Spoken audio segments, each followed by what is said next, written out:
Ogini mailu bagangundu veneni kumbe seni mini ukudi. Aitompe felini kupeleni majile monaikaya. My desire is my grumo yakueni melailuwe. Fanatu wekema. Indeed, the sovereign Lord never does anything until he reveals his plans to his servants, the prophets. I just want to announce to everyone that we are moving to a dispensation of hardship, crisis that no one will be able to escape from, both the rich and the poor, the strong and the weak, the privileged and less privileged. Everyone shall face this crisis in the months and especially in the years to come. The entire human race is moving to the next dispensation. I repeat, the entire human race is moving to the next dispensation.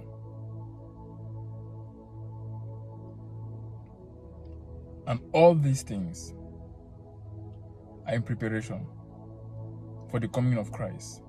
The world is about to shift into a dispensation of hardship and difficulty. I repeat, the world is about to shift into a dispensation of hardship and difficulty. On Saturday, the 2nd of July 2022 at 12:25 noon, I was in my room. The Lord took me into a trance and I saw the inhabitants of the United Kingdom in tears. The whole nation was literally in tears. And the Lord told me, let the whole world make prayers for this nation because they are about to face things they have never faced in their whole existence. Very high temperatures, drought, famine. The UK is going to be one of the nations to first observe these great disasters. But as time goes by, other nations of the world will start to face these same situations. What is coming will spare no one. The rich and the poor will feel heat during high temperatures. The powerful and the less privileged will starve and thirst when there's drought. 63% of land in Britain and Europe is facing drought. 63%. That's almost the size of India. 46% of the land is under warning. 17% under a state of alert. It's a perfect climate storm.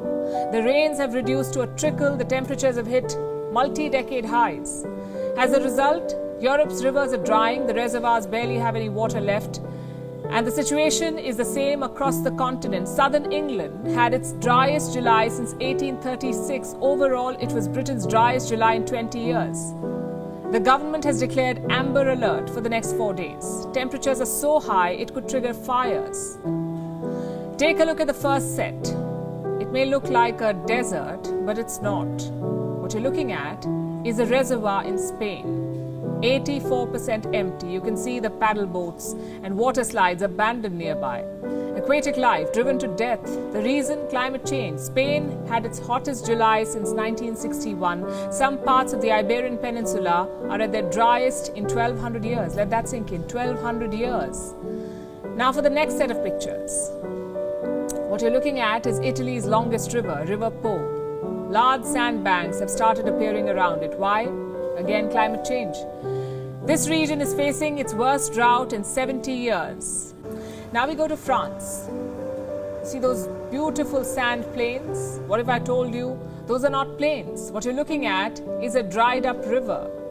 Not a single drop of water remains. All the tourist boats have been beached as a result. The restaurants nearby have nearly shut. The reason? Our next set of pictures will give you an idea.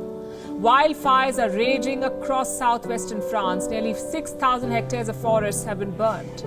This blaze follows two wildfires in the month of July. Put together, they scorched more than 20,000 hectares. What do these pictures tell you? A crisis of biblical proportions. You've seen the pictures, now let me show you the data. In France, they already have. It was their driest July since records began in 1959. 3 countries breached 40 degrees Celsius last month: Spain, France and the UK. Now remember, we're talking about Europe. Their summers are supposed to be pleasant and cheery. It's supposed to be the travel season. Instead, Europe is literally baking.